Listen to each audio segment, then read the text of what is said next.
Galing-galing mo. Smart dishwashing paste ko.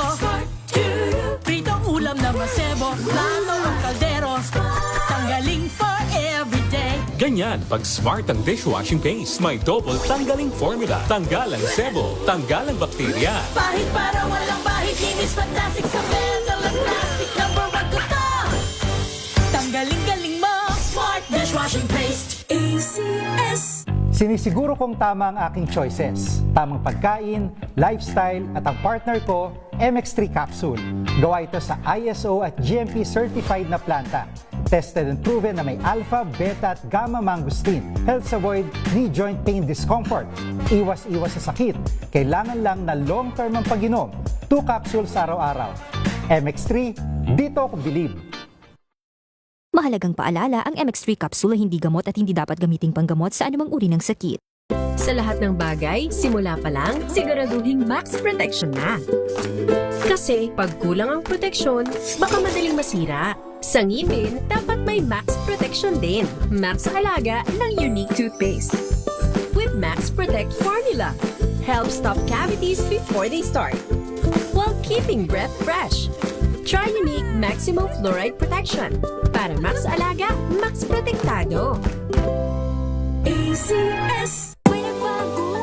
May arte! May budget! Akala nyo lang yon. So solid. White rose papaya, wow, white rose. White rose papaya, wow, white rose. White rose papaya. May glow up with white rose papaya. White Rose Papaya. May puti power times 2 kasi may papaya at niacinamide. May shea butter and tea tree oil pa. Kutis sulit ang glow up. Glow up with white rose papaya. White Rose Papaya. Kutis sulit ang glow up. ACS. Wow, ang saya. Isang barangay na labada, puro mancha pa. Goodbye, pahinga. Mommy, isang laba lang yan sa Pride Bar Blue. May powerful stain-away enzymes na malupit sa dumit mansya. At di masakit sa kamay. Isang laba lang yan. Hello, pahinga. Hello, Pride Bar Blue. ACS.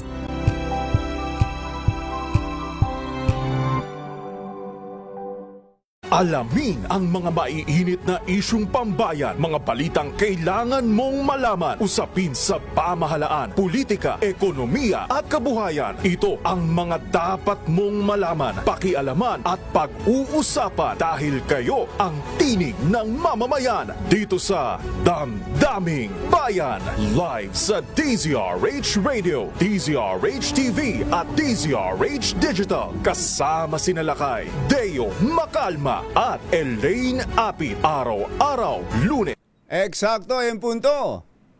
6:04. Balitang makatotohanan, balitang maaasahan. ACS Balita. Walang makakaligtas, walang makakalampas. Saan mang sulok ng kapuluan, Luzon, Visayas hanggang Kamindanawan. Basta't may balita, ipagwagwagan ng sikat na tagapagbalita. ACS Balita. Kasama ang 2x2 tandem Anthony Taberna at Jerry Baha. ACS Balita.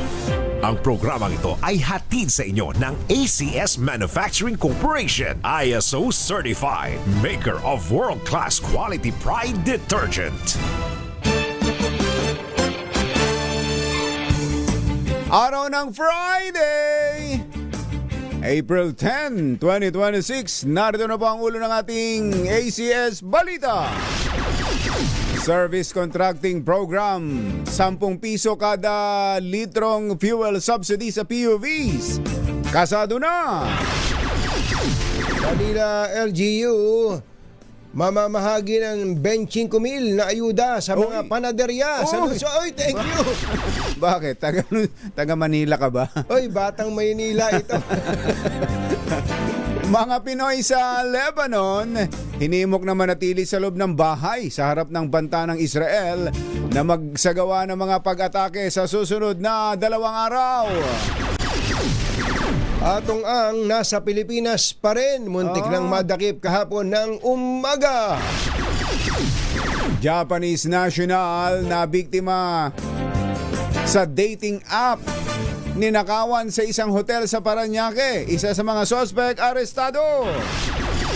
At outing na uwi sa trahedya. 5 patay sa banggaan ng bus at multicab sa Kamsur. Magandang umaga Luzon, Visayas, Mindanao. Good morning Philippines. Hello world. Kami po ang inyong mga tagapaghatid balita. Ito po si Anthony Taberna. Ito po si Jerry Baha. At ito ang ACS Balita. sa detalye ng ating mga balita. Inilatag na ni Pangulong Bongbong Marcos sa mga bagong hakbang ng pamahalaan para sa karagdagang suporta sa sektor ng transportasyon at mga commuters sa harap ng naranasang oil crisis. Kabilang dito ang Service Contracting Program ng Department of Transportation para sa public utility vehicles na aarangkada na sa Abril 15. Sa Miyerkules pala ito, kumpatsero. Next week. Sa ilalim nito, babayaran ng pamahalaan ang mga PUV operators and drivers ng 40 pesos hanggang 100 piso para sa bawat kilometro ng kanilang biyahe. Habang ang mga commuters naman ay bibigyan ng 20% discount sa pamasahe. Ang Service Contracting Program ay ipapatupad sa off-peak hours upang masigurong may masasakyan pa rin ang ating mga kababayan kahit hindi sa rush hour. Lahat ng sasali ay may GPS monitoring para naman matiyak na aktwal ang biyahe at maayos ang serbisyo. AI ba yun? AI ba yun, kumpatsero? Hindi. Baka kako palitawin pa rin AI eh. Lahat na Hanggang lang kahapon AI, puro hindi pa rin natitigil yung sinasabing namatay na si BBM hanggang kahapon Ang kulit. Saka matatawa ka, limbawa, di ba naka-live sa atin yung video doon sa Bataan. yung sa Mount Samat. Alam mo ang sagot ng mga talaga naman, matatawa ka sa comment. May Sabi ba naman luma na yan. Ayun na nga. Nag-relive lang yan, relive. 83rd araw ng kagitingan yan. Nung nagsalita yung si Governor Garcia ng Bataan, yung sinabi niya 84th anniversary ng araw ng kagitingan. Ay hindi, AI yan. In-splice yan. Ang kulit eh. Pati may mga screenshot may mga screen grab. Tapos may mga binilugan pa, kumpatsero. Ito para patunayang talagang na ikaw naman na magbabasa. Oo nga no. Gaganon ka. Oo nga no. Galit ka pa rin dahil nakita mong may binilugang ganon. Mali yan dahil dito si General Ariel Querubin may nakuha na siya ng picture. Nasa likod siya. Ay ayun, nasa likod si Pangulong Bongbong Marcos, nasa likod niya si General Querubin. Naglabas tuloy siya ng statement. Nag-post tuloy si sabi ni General Querubin Ariel Querubin hindi ho ito fake, hindi po ito AI. Totoo po ito, kasama ko siya kaninang umaga. At pinatunayan niya ang katabi niya sa kaliwa ay si Mike Villarreal. Si Mike ng Pibao Veterans Bank. Veterans Bank. Tapos yun pa yung nasa kanan niya, sinabi niya, binanggit niya yung nasa kanan niya. Hindi talagang mga kababayan, wag po tayong magpaloko, no. Alam namin na maraming mga hindi kayo natutuwa sa administrasyon, hindi kayo nasisiyahan kay Pangulong Bongbong Marcos, baka nga galit pa kayo. Pero yung magpapakalat ng ito maliwanag na kasinungalingan, pagkatapos ay magiging bahagi ka pa nun, bahagi pa. At pag nagpapaliwanag, ayaw mong tanggapin. Ayaw mong tanggapin. Hindi. Ito may mga bilog. Baka may problema na tayo sa ating damdamin nun. Bukod sa problema natin yun, baka magdagdagan pa kayo ng problema. Yun. Kapag naatupag kayo ni Secretary Dave Gomez. Mainit ang ulo ni itong linggo na to, mainit ang ulo Mainitin ang ulo ngayon ni Secretary Dave Gomez. Summer na kasi. Alam mo naman, pag medyo walang proteksyon. painitin ang ulo na yun. Oo, nanghahalihaw ngayon. Sek Dave, may magsombrero ka nga minsan para hindi masyadong umiinit ang ulo mo. Magsombrero ka ng puti, tapos magsuot ka din ng puti para kang Cubano nun. Oo nga. Kinakasuhan niya yung mga, dapat naman talagang kasuhan yung mga nagpapalaganap ng fake news. Samantala, namahagi rin ang gobyerno ng 10 piso kada litro na fuel subsidy na may maximum na 150 liters kada linggo para sa mga PUV drivers sa loob ng 3 buwan. Sino bang magsasabi? Ang fuel subsidy ay ipapatupad lamang sa mga lehitimong gasoline station na aprobado at minomonitor ng Department of Energy upang masigurong mapupunta ito sa tama at hindi ito maabuso. Ang Pangulong Bongbong Marcos. Engineer Tony Nanggel, Tito Fred, Tita Loli, 6:12 ng umaga. Good news sa mga panaderya sa Maynila. Mamamahagi po ang lokal na pamahalaan ng Maynila ng tig 25,000 pisong subsidiya para sa mga lokal na panadero ng lungsod. Layo ng hakbang na hindi magtaas ng presyo ng tinapay ang mga bakery sa gitna ng tumataas na gastusin sa produksyon. Ayon kay Manila Mayor Isko Moreno, ibibigay sa mga panaderya ang tulong pinansyal kapalit ng ilang kondisyon. Makinig kayo sa kondisyon. Ito mga kondisyon. Kabilang narito ang price freeze sa presyo ng kanilang tinapay sa loob ng 1 buwan. Lahat ng klase ng tinapay ba yan? Lahat ng klase dapat ng tinapay. Hindi lang pandesal yan, ha? Oo. Yung pandikoko. Kasama ba dyan? Spanish bread. Egg pie. Yung monay. Monay. Monay talaga. Panderegla. Yung pulang gano'n. Pulang gano'n. Ayan, yan yung una. Dapat daw ay walang taas presyo sa loob ng 1 buwan at paggamit sa nasabing pondo upang mabawasan ang epekto ng mataas na presyo ng mga sangkap nang hindi ipinapasa ang pasanin sa mga consumer. Ayan. Matindi rin talaga itong si Yorme, no? Talaga. Kailangan talaga proactive. May action talaga. Saka mainam kong batsero. Okay, magaling si Yorme, pero iba yung meron kang kasama nakapaligid sa iyo na nagmamalasakit. Ayun. At hindi tumitigil kaiisip ng para sa kapakanan ng ating mga kababayan. Binabati nga pala natin ang isang doktor. Si Dr. Cesar Chavez. Ayan. Doc Cesar. The doctor is in. Ayan, the doctor is in. Doc Cesar Chavez. Yan. Magandang morning. Magandang morning. Alas 6:14 ang ating oras. Diyos maray na aga sa Indogabos mga Bicolano. Mata na kamo, gising na. Hinikayat ng Philippine Embassy ang mga Pilipinong nasa Lebanon na iwasan muna ang mga hindi kinakailangang pagbiyahe at maghanda ng mga pangunahing supply sa gitna ng banta ng Israel na paigtingin ang kanilang pag-atake sa loob ng susunod na 2 araw. Kasunod ito ng anunsyo ng mga otoridad sa Israel na palalakasin ang kanilang military operation sa loob ng susunod na 48 oras. Ayan. Paalala ng embahada. manatili muna sa mga tahanan o shelter. Iwasan ang pagpunta sa mga matataong lugar. Siguraduhin may sapat na supply ng pagkain, tubig, gamot at damit na tatagal ng hindi bababa sa 3 araw at panatilihing may charge o baterya ang mga mobile phone. Inuulit po natin sa Lebanon po ito pahayag po ng Philippine Embassy para sa mga Pilipinong nasa Lebanon. Baka kasi may ibang makarinig mag-imbak na raw tayo ng pagkain. May kilala ko, nag-i-imbak na. Meron nga. Kaya nga binanggit yun. May mga ganyan. May kilala ko. Nandun sa SNR nun sa nag-i-imbak ng pagkain. Pinapayuhan din po ang lahat na laging itabi sa madaling maabot na lugar ang kanilang mga pasaporte at mahalagang dokumento. Inuulit po natin, ito po ay panawagan ng Philippine Embassy sa mga Pilipinong nasa Lebanon. Magandang morning kay Ate Nilda at Kuya Ed Season. Thank you sa inyong pagtutok. Ang tanong nila, saan daw ba muntik nang mahuli ang puganteng negosyanteng si Charlie Atong Ang? Aba.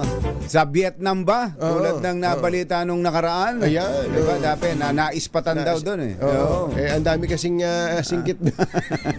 Akala siya yun. Oo nga. Yan at iba pa sa pagbabalik ng CS Balita. Alas 6:16 ang ating oras.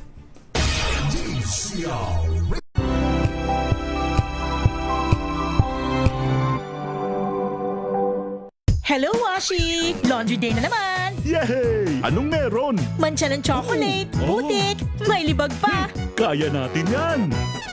With Pride Washing Machine Detergent, may triple stain-away formula. Tanggal ang makapit, madikit, at madupit na dumit mancha. Kaya easy-easy ang labada. Mula noon hanggang ngayon! All you need is pride. All you need is pride. ACS.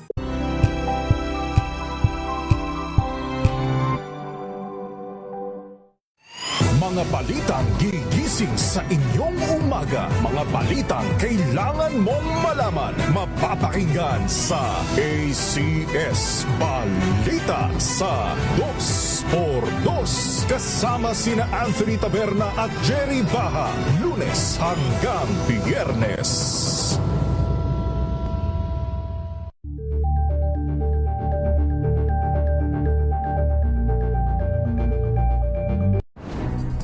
Good vibes ang hanap mo? Dito ka na sa Sigurado! Mula sa mga istoryang nagbibigay ng inspirasyon hanggang sa mga kwentong may dalang solusyon. Mga balitang pampagaan ng pakiramdam at papaganda ng araw. Hindi lang ba sa good news, kundi the better news. Mula Lunes hanggang Biyernes, 1:00 ng tanghali sa DZRH TV.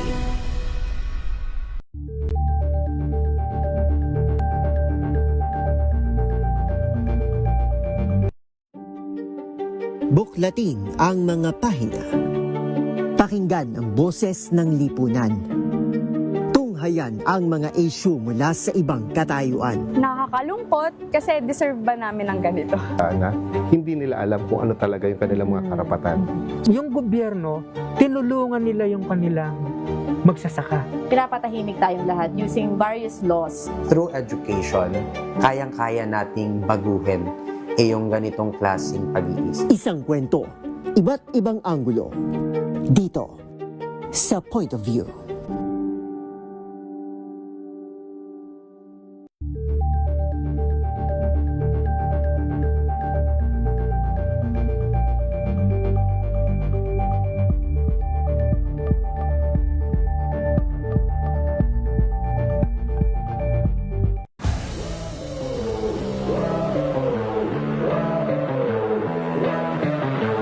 I think pickleball is sport I think we can thrive talaga kasi Makakalampas saan mang sulok ng kapuluan. ACS Balita! ACS Balita! Ang programang ito ay hatid sa inyo ng ACS Manufacturing Corporation, ISO Certified, maker ng world-class quality Pride Detergent. Hi, hi, hi! Maganda morning! Ano araw today, kumbachero? Today is Laundry Day, Pride Day! Yahoo!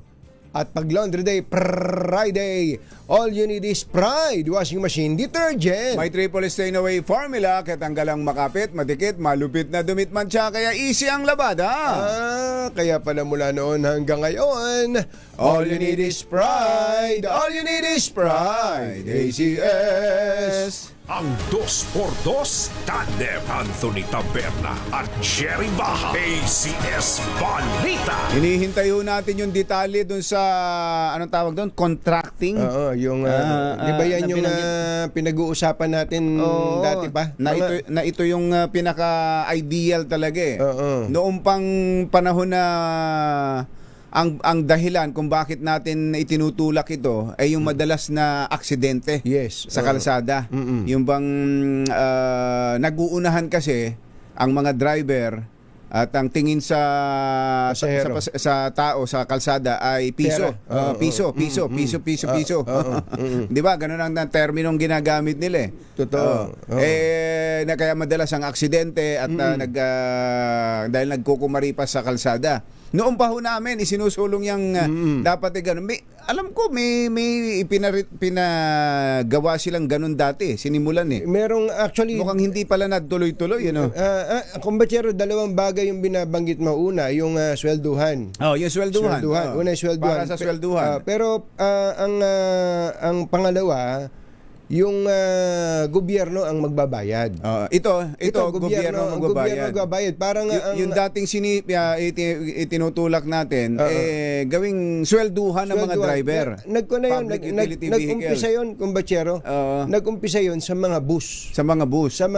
Pero sa mga jeep, hindi na. Pati kaya dito sa Metro Manila, mga bus sa Metro Manila, ganon? Actually, yes, pero hindi lahat. Kaya dapat striktong implementasyon yan eh. Yung po bang ang mga driver ay magiging swelduhan at ituring na regular employees. Na may mga benefits na hindi katulad ng yung iba kasi nasisilaw na hindi, mas malaki kita namin dito sa porsyentuhan. Malaki nga talaga. Dahil magkukumamot ka sa kalsada para makikipag-unahan ka, para makakuha ka ng mas maraming pasahero at kahit na mga nakasabit na sa estribo, sakay ka pa rin ang sakay. Dahil mas marami, the more the merrier. Totoo. Kaya hindi rin naman kumbatsero, kaya siguro yung ibang mga operator hindi rin naman ipinatupad yon. Hindi lang dahil sa ayaw ng mga tsuper, kundi pabor din sa kanila na nagkukumamot yung mga driver sa dahil sila rin ay sumisigaw ng the more the merrier. Iyon, mismo.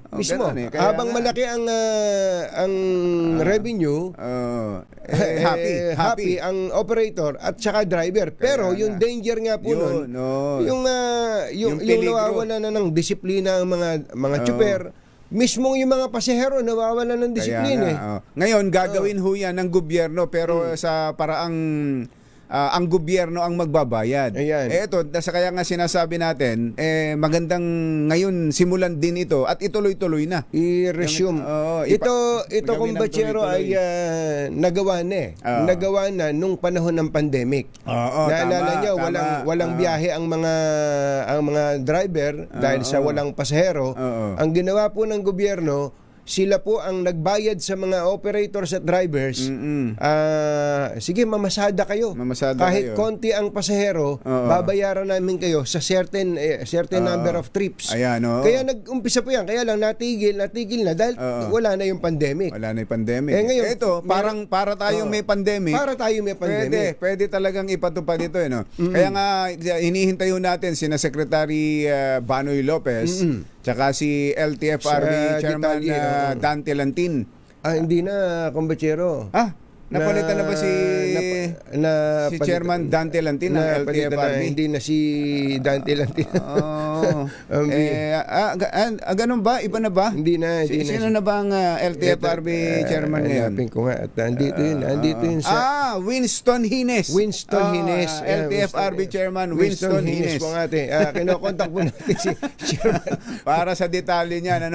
Kasi may narinig akong may 20%. So hindi pala libre ang mga sasakay. Hindi libre. Magbabayad pa rin. Yes. Pero mas mababa. Yun. Kumbaga, ang makikinabang dito ay kapwa yung tsuper at yung pasahero. Na may gastos ng gobyerno. Pero babayaran ng gobyerno, ano lang din, subsidy lang din. Hindi yung buong 100%. Hindi 100%. Hindi katulad sa Maynila kasi kumbatsero, kaya nagagawa ni Yorme yan, 1,100 jeepney units lang yan Yung nandito. Kaya 100% din ang libre ng mga pasahero. Ng mga taga Maynila man o hindi taga Maynila.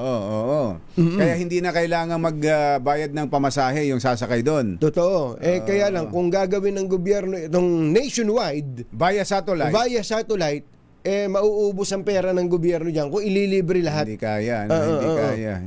Baka sabihin meron sigurong mga pangunahing ruta lang na talagang maraming pasahero o kaya yung talagang major arteries sa public transportation. Pwede sigurong gawin yun I'm sure na pag-aralan na yan ni na Secretary Banoy Lopez kung saan-saan. Secretary, tumatawag ko kami para sa dagdag na detalye tungkol dito. Kasama ang 2x2 tandem Anthony Taberna at Jerry Baja. ACS Balita. Eto na, muntik ng mga corner ng otoridad ang puganteng negosyanteng si Charlie Atong Ang kahapon. Muntik lang ha, muntik lang. Ito po ang kinumpirma ni DILG Secretary John Vic Rimulya matapos na may magtimbre sa kanila ng kinaroroonan ni Ang sa Pilipinas. Ayon kay Rimulya, agad na responde ang mga operatiba sa sinasabing lokasyon ni Ang, ngunit nakaalis na ito bago pa man sila dumating sa lugar, kaya't di nila naabutan. Nang may magtimbre daw po sa mga otoridad, ay may nagtimbre din kay Atong Ang. Sabi, positive si Atong Ang dito sa lugar. May tumawag din kay Atong Ang, positive si Secretary John Vic, papunta dyan. Panginoon kong buhay ito.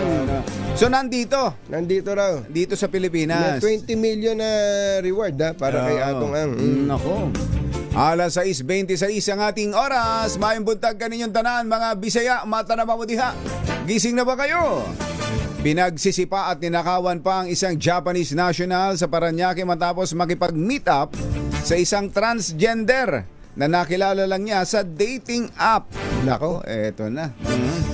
Ayon sa 26 anyos na nadayuhang tawagin na lang natin sa pangalang Uri. Henry, may kinalaman ka ba rito? Kilala mo ba ito, Henry? Mother? Nung isang araw, yung police woman, Ara. Ngayon naman si Uri. Mother, kilala ba ni Henry ito? Ang Japanese national na si Uri. Pumayag siyang makipagkita kay Riley sa kanyang hotel room kung saan dumating ito kasama ang dalawa pang transgender. Ayun. Nang makapasok na sa kwarto ay pinwersa umano siya ng mga ito na gumawa ng sexual act.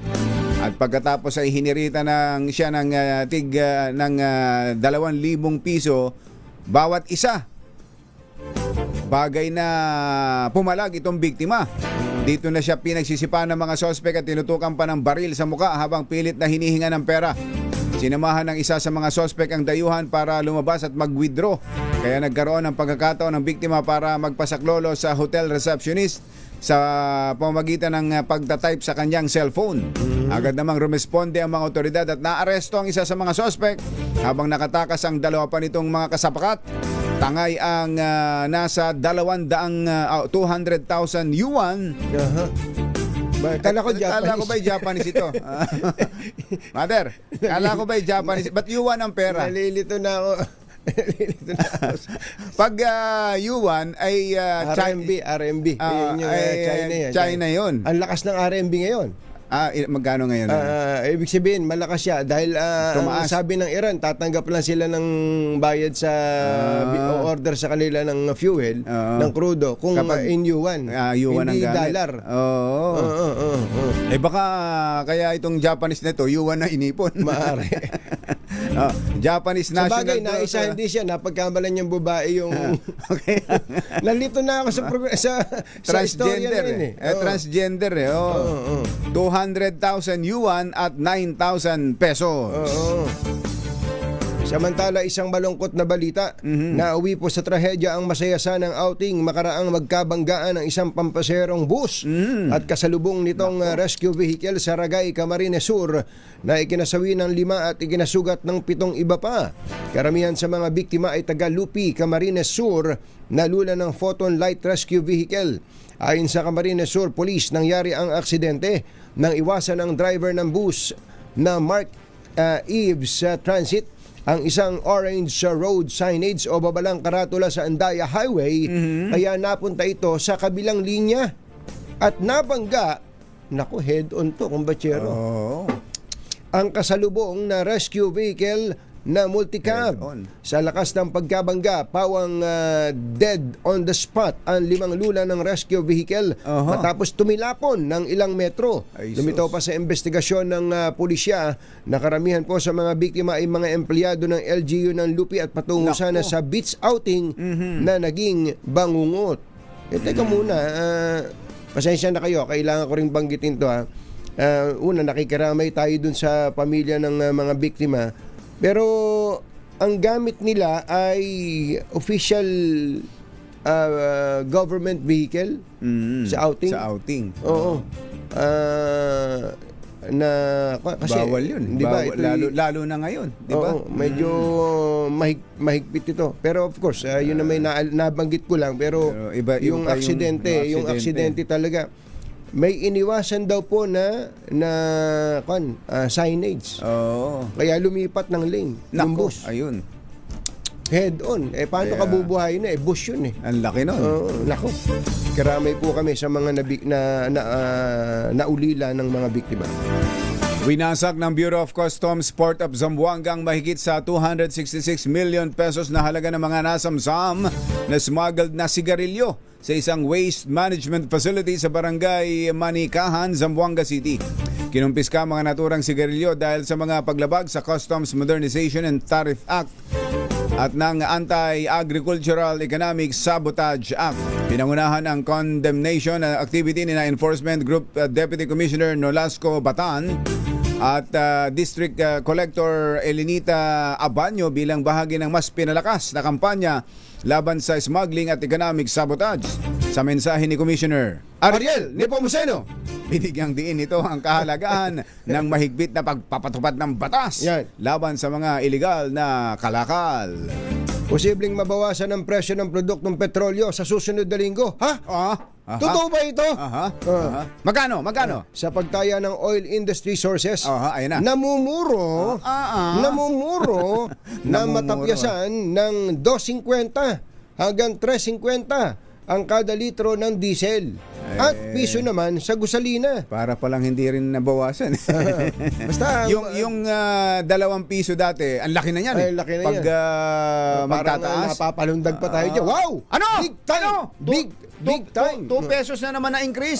Kapag rollback naman nagtatatalo na tayo, 2 pesos. 2 piso. Pero matapos ang 20 pesos na increase na sunod-sunod. Yung 2.50 rollback saka 3.50 rollback, parang, ano ba yan? Katiting! Ganun talaga. Ganun talaga. Sabi po ng mga oil industry sources, sino kaya itong mga sources na to? No? Ang projection daw po ay, ito yung ibinatay ang projection sa 3 araw na trading ng Means of Platts Singapore. Napaunahing basihan ng presyo ng petrolyo sa Timog Silangang Asya, kabilang na ang Pilipinas. Pinangunahan ni Tourism Infrastructure and Enterprise Zone Authority o CHESA Chief Operating Officer Mark Lapid ang groundbreaking ceremony ng bagong Mount Samat Flagship Tourism Enterprise Visitors Complex. Ayun. Ayon kay Mark Lapid, bahagi ito ng gagawing pagsasaayos at pagpapaganda sa Mount Samat National Shrine upang gawin itong premier immersive historical site para sa lahat ng mga lokal at dayuhang turista. Ang itatayuan niyang Visitors Complex ay binubuo ng 3 pasilidad, kabilang ang Tourist Assistance Center, Visitor Center at Multipurpose Administrative Building. Sabi ni Lapid, nasa 170 million pesos ang pondong inilaan ng CHESA para sa naturang proyekto. Maganda ito. So magkakaroon na ng Tourist Assistance Center tsaka Visitor Center. Yan kasi sa Mount Samat, pag pumunta ka, wala ka man lang masilungan. Dati. Pero dyan, may museum dyan sa loob. Yung kaya nga si Let hindi sumama Si Let Narciso namin, hindi sumama nung magpunta si BBM. Sobrang init. Talaga init. Tapos bago ka maghahanap ka lang ng poste na medyo tatabingan ka. And then matindi yan. So bago ka mainitan ng todo doon sa taas, hihiluhin ka muna. Hihiluhin ka muna dahil sigsag diba? Naranasan yun ni GM Mark Lapid. Kaya sabi ko, magpatayo na nga. Pero doon po sa mga baka hindi nyo napapansin, ang natandaan nyo lang yung init ng panahon dyan. Dyan po sa may Mount Samat, meron parang museum dyan. May papasukan kayong parang tunnel. Tapos ikukwento sa inyo kung paano naglakad ang ating mga veterano. Nung sa Death March. Sa Death March. Maganda ring magpunta niya, lalo yung mga bata. Kasi mga bata hindi pa mahihiluhin. At kaya pa nila akyatin yan. May mga ano yan may mga nagbibisikleta rin dati nung tayo ay nasa kasipagan pa ng pagbibisikleta. Isa yan sa ruta kung Bachero aakyatin yung Mount Samat. Mount Samat. At lalo pa, at ang sarap kumain ng taro ice cream dyan. Kaya si Engineer RB Victorino nagpadala ng taro ice cream. Nabanggit lang natin. Ikaw, Engineer RB Victorino, parang ikaw may-ari ng paggawa ng ice cream. Yung taro ice cream. Sabi niya, pampalamig daw ng ulo. Pag hindi pa ho ninyo natikman yun, yung taro ice cream o yung gabi ice cream ng Bataan, ang laki nang nawala sa inyo. Naghatid ng kabuuan ng ating ACS Balita. Ito po si Jerry Baha. Ito po naman si Anthony Taberna. Kasama ang 2x2 Tandem Anthony Taberna at Jerry Baha. ACS Balita. Ay, sa mga taga Barangay 580 diyan sa Domingo Santiago. Sampaloc, Maynila. Sa Sampaloc. Sampaloc, mga taga sa Sampaloc. Maraming panaderia dyan sa Sampaloc. May 25,000 kayo each. Paldo kayo ngayon, ha? Paldo kayo, ha? Okay, magtataas ng presyo ng pandesal, ha? Lalo na ng pandesal. Lakasan na ninyo ang inyong mga radyo, telebisyon, anumang gadget ang gamit ninyo sa pakikinig sa DZRH o panonood sa DZRH para para madagdagan ng inyong pera sa araw na ito. Lakasan nyo at nang isinishare. Huwag nyo sinasarili ang pakikinig at panonood sa DZRH. Talaga, ba't meron bang iba talagang silang... Hindi, medyo mahina lang. Lakasan nyo. Nahihiya siguro, baka mabulahaw yung kapitbahay. Ito ho yung pwede nyong lakasan ang inyong mga radyo at bulahawin ang natutulog na mga kapitbahay. Tanghali na! Hoy! Sabihan nyo, tanghali na, may pasok ngayon. Kahapon holiday, ngayon may pasok na. Baka kasi isipin holiday pa rin ngayon Talaga, may pasok na ngayon. May pasok. Pero yung iba, dumiretso na. Yun na sinamantala na. Long weekend na. Saka alam niyo naman kami dito, kahit na medyo masamang balita, pinipilit nating pagaanin para naman kahit papaano mapapangiti pa rin kayo at nabibigyan kayo ng pag-asa sa madilim na kabanata ng ating bansa. Ayan. At para kayo lalong swertehin sa araw na ito, ready na ba kayong tandaan ang ating Word of the Day para manalo ka ng DZRH Mini Component? Eto na!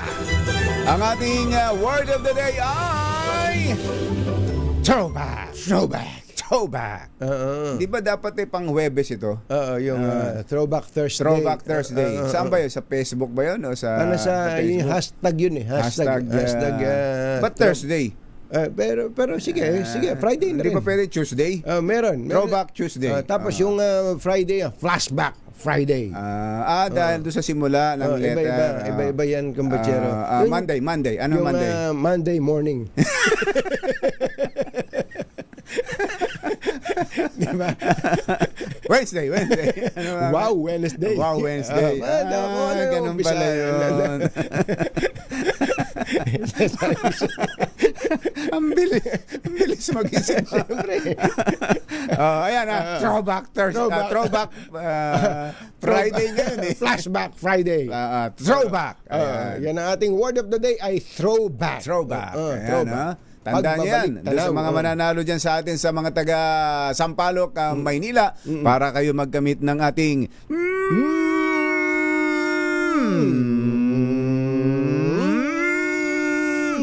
medium component. Di ba, Kuyang Elmer Ngo? Ayan, Kuya Elmer. Magandang morning. Kumusta ba ang ating mga yero dyan? Ayos, maganda.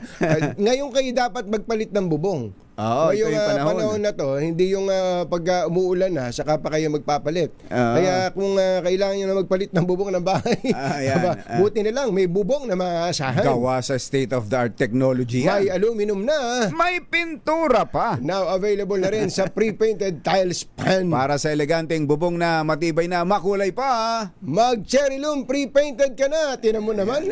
Hindi pa naman natin oras. Kuya Elmer, ayos ba? Ayos. Laban tayo dyan. Siyempre. Oras po natin. Mr. Jalamtang, Lakyam si Chaphun, 6:40 na ng umaga. Balitang makatotohanan, balitang maaasahan. ACS Balita.